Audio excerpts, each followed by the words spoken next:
Hello, welcome to the National Press Theatre. My name is Denis Babin. I will be your moderator for today's press conference. Before we begin, we have a few important preventive measures to share to prevent disruptive and potentially harmful audio feedback incidents that can cause injuries. We remind all in-person participants to keep their earpieces away from microphones at all times. Where you're not using your earpiece, please place it face down on the middle of the sticker for this purpose that you will find on the table. Please consult the cards on the table for guidelines to prevent audio feedback incidents. These measures are in place so that we can protect the health and safety of all participants, including the interpreters, and conduct our business without interruption. Thank you for your cooperation. So today we're pleased to welcome Andrea, Heinz, and Kathy King. They will deliver 448 copies of their book, When Men Buy Sex, Who Really Pays, to every MP and senator to reinforce the need for demand-focused legislation, and survivor-informed policy. So I believe that MP Verson will start. So MP Verson, the floor is yours. Well, great. Good morning, everyone. Thank you for being present at our press conference this morning. I'm honored to introduce our panel of leaders in the fight against sexual exploitation and sex trafficking. Today marks the 11th anniversary of the royal assent of PCEPA, the Protection of Communities and Exploited Persons Act. Through PCEPA, Canada's Parliament recognized prostitution as a form of sexual exploitation and affirmed that no one should ever be bought, sold, or exploited for sex. I had the opportunity earlier this week to recognize in the House of Commons the work of Andrea, Heinz, and Kathy King, bringing this issue to the forefront through their book, When Men Buy Sex, Who Really Pays?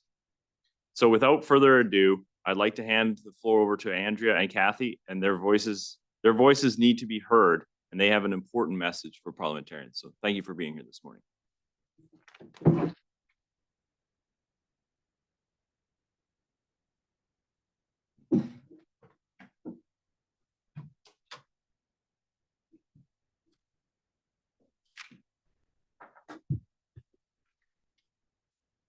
Good morning. My name is Andrea Heinz, and I'm honored to be here in Ottawa today with my co-author and fellow advocate, Kathy King, to mark and celebrate 11 years since the royal assent of the Protection of Communities and Exploited Persons Act. PCEPA is a world-leading law that recognizes the deep harms of the commercial sex industry and affirms that no one should ever be bought, sold, or exploited for sex. This law is personal to me. I spent 7 years inside Edmonton's licensed prostitution system as a young, economically destitute woman with a history of abuse and trauma. And in those 7 years, I witnessed and endured profound cruelty and suffering, things that most Canadians are fortunate never to have to ever imagine, let alone survive. Behind the illusion of choice and so-called consent, there was always coercion, trauma, and violence. This is the brutal reality that this law dares to confront. We are here today thanks to the generous support of EmpowerMen and Men Ending Trafficking, not only for sponsoring our trip to Ottawa, but also for covering the cost of delivering our book, When Men Buy Sex, Who Really Pays, to every single member of Parliament and senator in Canada, 448 copies in total. We are also proud to stand alongside passionate and principled allies, the National Council of Women of Canada, the Centre to Empower All Survivors of Exploitation and Trafficking, and Persons Against Non-State Torture. Together, we are united in saying we will not turn away from exploitation and we will not remain silent. Kathy and I spent 3 long years writing this book. It was our honor to bring the voices of the often voiceless to the forefront, to shine a light on what so many want to keep in the dark, and to fill a critical gap in Canadian literature on this issue. This is not a women's issue. It is a human rights issue, a justice issue, an issue of dignity, equality, and public safety. Make no mistake, prostitution and sex trafficking are not separate issues. They are deeply interconnected, and both are driven by demand, systemic inequality, and a culture that too often excuses the sexual exploitation of the vulnerable. To our elected leaders at every level of government, we call on you to act. Enforce this law, invest in meaningful exit supports, and send a clear, unified message: no person should ever be available for sexual use or purchase. To the people of Canada, we need you. We cannot forget or abandon those still trapped in the prostitution system. Stand with us. Stand for those who have no voice. Stand for a future where sexual servitude has no place in our society. Thank you. My name is John Cassells.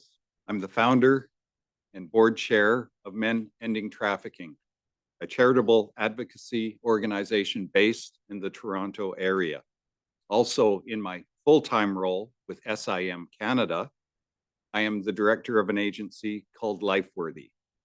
In addition to assisting young women exiting the sex industry, LifeWorthy provides support and guidance for parents of adult and minor age children who are actively being exploited.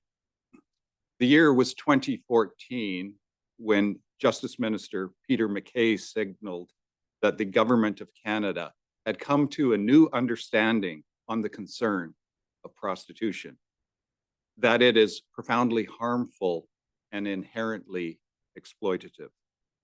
He had searched for a legal framework to lower the risk to those in prostitution and found none. The clear path then was to discourage wholesale the prostitution industry. That would largely be accomplished by deterring the purchase of sexual services. MacKay placed a robust legal scheme on the table, the Protection of Communities and Exploited Persons Act. Prostitution, which had been historically passed off as a mere public nuisance, would be more appropriately framed as a crime of exploitation. I regret to tell you that Canada's 2014 anti-prostitution law was neither appropriately implemented nor enforced in the provinces and territories. And prostitution activities continue to be licensed in Canadian cities. Even some politicians elected to look out for the well-being of their own communities remained in opposition to PCEPA. In the House of Commons, we heard it argued, sex work is work. Which is it? Is prostitution a viable career option, or is it a form of exploitation? The dozens of parents in LifeWorthy's Parents Program will answer that question without hesitation. They will tell you about the radical changes in behavior of their children and the loss of relationship they experienced. They will speak about the violence perpetrated against their daughters and describe the injuries to their bodies. They will testify to deteriorating mental and physical health of their daughters and lament over the addictions that took hold from efforts to self-medicate. Many will share that the nightmare continues without relief or closure. Some who have received closure will tell you about the anguish of having to bury a daughter. These are some of the people who are most qualified to tell you what happens when men buy sex. In conclusion, I'll quote from the book When Men Buy Sex, Who Really Pays, by Andrea Heinz and Kathy King. Condemnation of sex trafficking is an important first step, but a distinct hypocrisy prevails if we do not address the underlying issue of consumer demand. Men Ending Trafficking would like to acknowledge our co-sponsor, Hennes from EmpowerMen, along with the other individuals and organizations that contributed to the recognition and discussion of PCEPA this week on Parliament Hill. We were also able to deliver this important new book to every MP and senator. Special thanks to co-authors Kathy King and Andrea Heinz. Thank you. Good morning. My name is Michelle Abel, and I'm the Vice President of Children and Youth and Global Affairs for the National Council of Women of Canada. On behalf of the council and our president, we wish to make the following statement affirming our strong and unwavering support for PCEPA, the Protection of Communities and Exploited Persons Act. Today marks the 11th anniversary of this important legislation coming into law.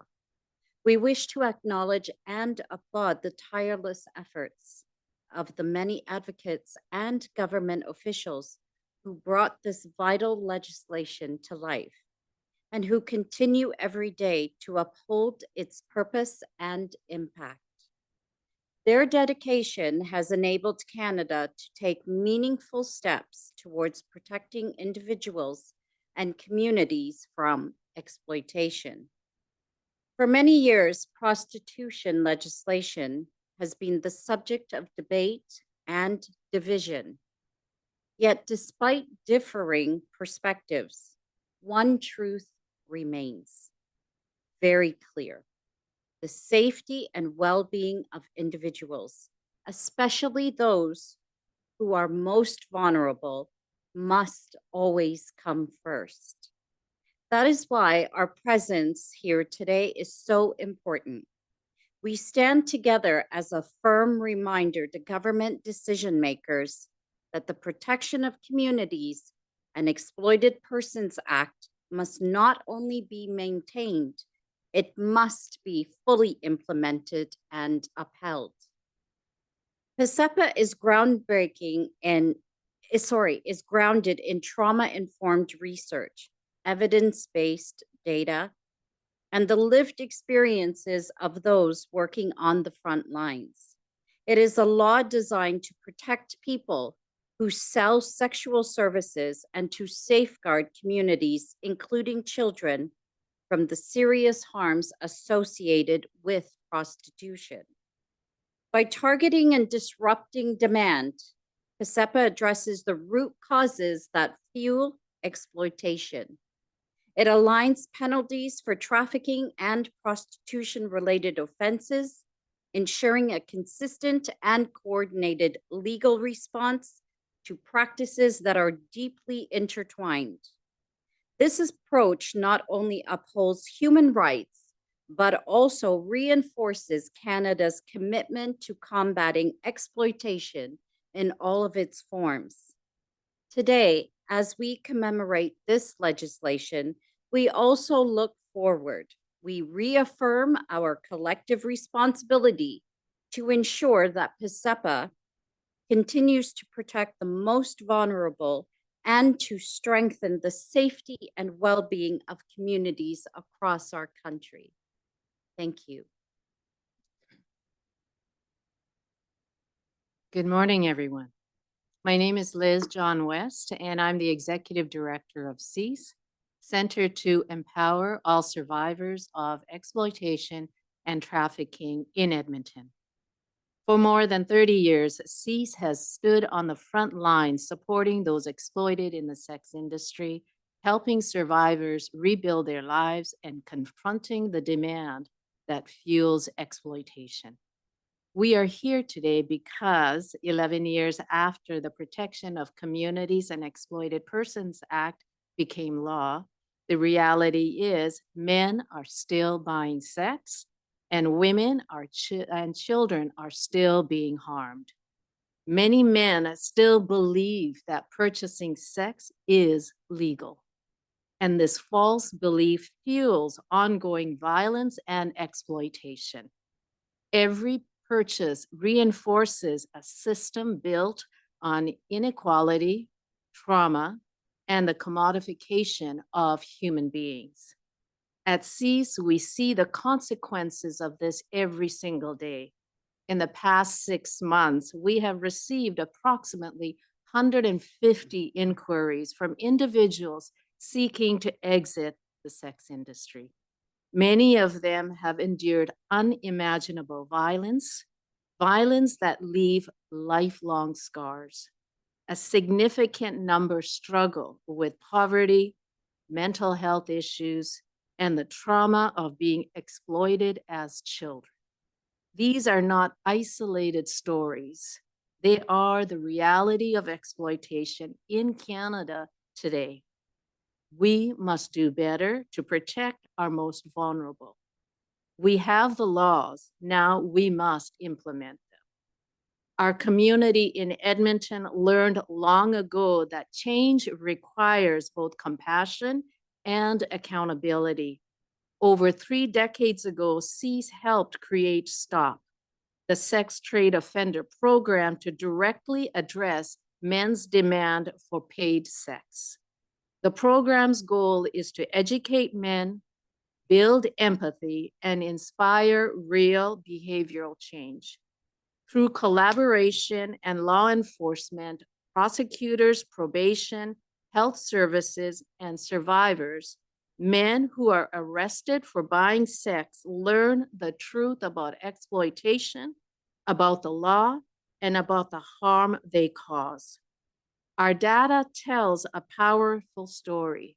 Out of 298 men we surveyed during STOP, 78% of the men did not know buying sex was illegal in Canada. 58% of the men said being arrested was a major deterrent. 68% of the men said also that they will stop buying sex after attending this program. These findings show that education and enforcement together can change behavior. Men can and do learn, but only when the law is upheld and society sends a clear message that exploitation is unacceptable. That's why CEAS is calling on Parliament to make decisive action, fully enforce PCEPA, hold accountable the men who create the demand, invest in exit programs, safe housing, trauma recovery, education, and employment so women can rebuild their lives. Launch a national public education. Make it clear that buying sex is illegal in Canada. If we want safer communities, gender equality, we cannot look away from the ongoing exploitation of vulnerable people. The law exists. The knowledge exists. What we need now is the will to act. Thank you. Good morning. My name is Linda McDonald, and along with Jean Sarson, my colleague, who is also here today, we speak as feminist grassroots activists representing our campaign Persons Against Non-State Torture. And we're also members of the NGO, the National Council of Women of Canada, who have a policy supporting the Nordic model. Non-state torture is the torture of mainly women and girls by non-state actors, by mostly everyday men not employed by the state, buyers of women in prostitution being one example. In 2014, the Canadian government asked Canadian citizens to share their ideas about Bill C-36, the Protection of Communities and Exploited Persons Act, now known as PCEPA, a proposed new law on prostitution based on the Nordic model, where the focus is on the demand, or the men who buy women. Since 1993, Jean and I have been listening to women's stories about non-state torture, including women who have been exploited in prostitution. We wrote MP Joy Smith, who brought Bill C-36 forward, telling her about our work. Joy called us, asking us to come to Ottawa to share our expertise about the non-state torture happening in prostitution in Canada. She said she felt it was very important to expose such reality. That July, Jean and I stayed for the entire week of testimony, listening to the very powerful voices from women who had survived prostitution, abolitionists, lawyers, police, academics, and others who supported the proposed law, and some who did not. On November the 6th, 11 years ago, the PCEPA received royal assent, and those of us who lobbied for this law were thrilled. For Jean and I, it was a very profound and proud experience to be part of such a monumental moment in Canada. It is important to note that Canada is one of the very few countries globally that has implemented the Nordic model. And yet, all these years later, the implementation of the law has been a disappointment. There has been little to no public education about the law, totally inadequate exiting resources for women trying to leave prostitution, and minimal police enforcement. Total implementation of PCEPA will prevent human trafficking of women and girls, the horrific ordeals of non-state torture that women are still being subjected to in prostitution in this country, and femicide. We need stronger political will and community support for PCEPA to totally realize the safer communities that this law can promote. Thank you very much. Good morning. My name is Hennes Doltze, and I'm the leader of the EmpowerMen project. We're part of the Mamawi Center, and we're based in Winnipeg. For our work, we engage men and boys in the prevention of sexual exploitation and human trafficking. We do this through youth workshops, community trainings, research, as well as cooperation and engagement with law enforcement and other activities. I'm pleased to support this important event here today under the leadership of Cathy King and Andrea Heinz. I commend them for their passion, their willingness to share how exploitation has affected their personal lives in profound ways, but also their relentless push for change, which includes highlighting the role of men in creating solutions to end commercial exploitation and human trafficking. They have done this in a profound way through their book, When Men Buy Sex, Who Really Pays? Year over year, sexual exploitation, such as extortion, online child sexual exploitation and abuse, sexual violence amongst teens, as well as human trafficking, continue to increase. Most of the victims of these harms are women, girls, especially those who are Indigenous, as well as boys. The reality is that men cause a large part of the harm. This is even more true for those who participate in the commercial sex industry as buyers in brothels, escorting, and massage parlors, as well as through online platforms like escort websites and sex buyer review boards. Despite these bleak facts, we have the ability as a community and as a society to create solutions that increase safety and well-being for those who are often young, vulnerable, poor, and exploited. Here are 4 tangible solutions. Number 1, the full implementation of current laws, such as PCEPA, with a focus on accountability of sex buyers across Canada. Second, the additional focus on deterring demand for commercial sex that leads to trafficking in a renewed national human trafficking strategy. 3, the introduction of legislation that emphasizes the responsibility of online platforms to combat sexual abuse, exploitation, and trafficking, and that holds tech companies accountable in a meaningful way if they allow for the facilitation of the exploitation. And finally, the implementation of the calls for justice from the MMIWG2S report that focus on sexual exploitation and trafficking. I also want to encourage all men, especially those in leadership positions, to reflect on your ability to combat exploitation, create cultural change that increases safety for women, children, and gender diverse and other vulnerable groups. For too long, the work to end sexual abuse, exploitation, and gender-based violence in general has been left up to women, and I commend all of those who have been leading these efforts with courage, strength, and resolve, some of them who are here today for this press conference. I think it is time for men to step into this space and work alongside women by using our voices, influence, and resources to create a new chapter in the fight against exploitation. And I believe that together we can develop a better and safer community. Good morning. My name is Cathy King, and I'm deeply honored to be here in Ottawa with my co-author, Andrea Heinz, to present our book to members of Parliament and senators from across Canada. We are grateful for the PCEPA in the legislation and the hope that it represents to all who oppose commercial sexual exploitation. Protecting vulnerable people must unite us all. We applaud that women are no longer criminalized for their own exploitation. That was a vital step forward. However, they still deserve better options and meaningful exit opportunities. Sex is not a job like any other. Although the term sex worker intends to reduce stigma, in practice, it often sanitizes what is a deeply harmful system. Such verbiage denies the inhumanity that occurs within prostitution and suggests that systemic sexual abuse can be justified by some sort of payment. let us not confuse exploitation with what some call empowerment. All Canadians have the right to financial security and equal opportunity without being told their bodies are their only asset. As the writer Robert Jensen states, no one class or gender deserves to be designated as available for purchase by another class or gender. Such divisions erode the fabric of society and feed the appetite of those who feel entitled to buy access to others. Today, as I have for 28 years, I also stand in honor of Canada's missing and murdered women.